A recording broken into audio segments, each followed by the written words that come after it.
The stories are all around us. They're in our families, and sometimes those are some of the richest stories. In the process of making the film, made me closer to my mom, to my dad, to other, members of my family. So, that's the real personal gift, I think, for me in terms of making the film. But I brought my video camera with me, and I knew it was something that I wanted to document, and I didn't know exactly, of course, where it would go. How do you know, what could this be like? So I did approach it with I think a sense of exploration, but I don't know. So in some ways, the process was also maybe my coping mechanism a little bit with what was going on. And I knew it wasn't just, always knew it wasn't, I didn't want to just make a story about, cancer and people facing cancer. And the deeper universal truths for me were about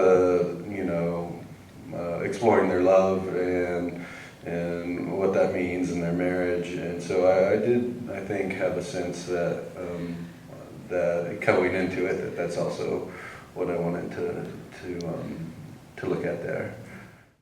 It is good. Well, for those of you that are film students here, definitely my color correction was a guy I knew from Chicago, his friends, and those relationships that you form now are very important and come back, And, filmmaking is, you scratch my back, I'll scratch your back type of scenario, especially when you're, starting out. You got to work on a lot of films for free. Everybody starts out in this industry pretty much working for free. And then you get a good reputation. If you work hard and you're fun to work with, then you start to actually get paychecks, which is nice. Well, I think, there are things that I could do on this film. I did shoot it and edit it, and, I did the sound on the location sound myself. But I don't, first of all, some of the software that they have in professional color correction and, what they're able to do, like Jimmy was able to go in and I would say, this part of we want to lighten this up, but leave this dark, and it really has a lot more latitude. And I just don't have the technical expertise to do it, and it would take a long time to do that. And the same with sound mixers, so good sound mixers, their ears are trained, and they're really, they're really experts at it, and I didn't, I'm not. So those were the parts that I didn't feel I could leave to myself. So brought in people to do that.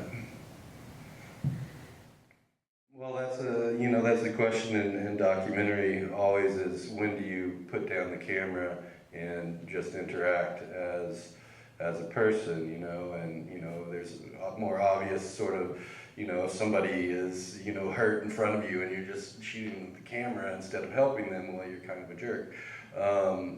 But in this case, I was sitting around usually, like the tenser parts were at the beginning, of the process when they were all going through this. And I think in large part they were so focused on that the camera was a little bit invisible with them. But the camera was, in my hands, and I was still talking and contributing to what was going on. So it wasn't like being a completely voyeuristic presence in this sense. It's like, okay, I'm still sitting at the table and involved in this discussion. I'm just holding the camera. But, the more casual interviews, my mom's sitting in the chair, it's just usually me and her, and I'm right across from her, talking to her like I normally would. And just happened to be holding the camera. So there wasn't really any moment where, I would say I didn't film the burial, and I didn't feel comfortable doing that, although we did have a camera set up during the funeral mass. But I just didn't feel that so I guess that's the point. But most of the time, no, it never felt like, you know, I mean, my sister, you know, definitely at one point early in the process said, "Why are you doing this? This is uncomfortable. This is really hard right now, and I don't need a camera in my face." So we really, you know, and, you know, so I was holding the camera at that point and was kind of like setting it down, but letting the audio run in just in case I wanted to use that. But we talked through that and we worked that out, you know, and eventually came to an understanding on that. And there were times definitely where my mom said, you know, I'm tired of the camera, but that was more of, you know, just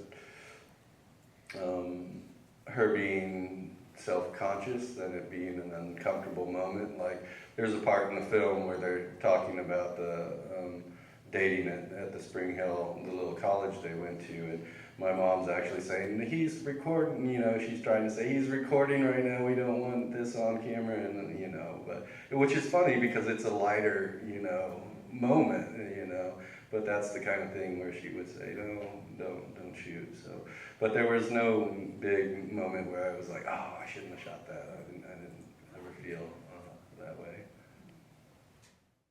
Well, sure. I mean, the first part of that is sometimes as documentarians, we go out and we shoot, but you can't control life, you know. You have to, and life doesn't always give you the drama or the arcs that you need to craft stories. So that can, and you know, that can be definitely a quandary for documentary filmmakers. I didn't so much experience that here. If anything, I was wishing I could get home a little more often to shoot. But you know, my life goes on too, and so as the film progressed, there, you know, at the beginning I was there all the time, and but you know, because you know I have to teach or I have to work, you know, I couldn't make it back all the time. So if anything, I wanted to be able to get back and shoot more. And you know, I guess there's always sort of lulls too in the creative process where maybe you feel a little tired, and you know, where you're like, you know, just like anything, and you know, you have to say to yourself, pick up that camera, you know, go do it, you know, you have to. So there was maybe some moments like that, but by and large. You know, the arc, you know, and if I look at this in a detached way, you know, you know, in documentary, you want a character trying to accomplish something, facing an obstacle. I mean, that's really similar to the kind of things you craft into fiction films as well, and that was always there. The obstacle was huge, you know, it's like, here's terminal cancer. So I knew that there was always a lot of dramatic potential from a, you know, if I look at it from a detached point of view, and so that was always there, and that, you know, and the structure for this film is kind of, well, at least the process of following my mom and my dad as they go through her cancer diagnosis and treatment.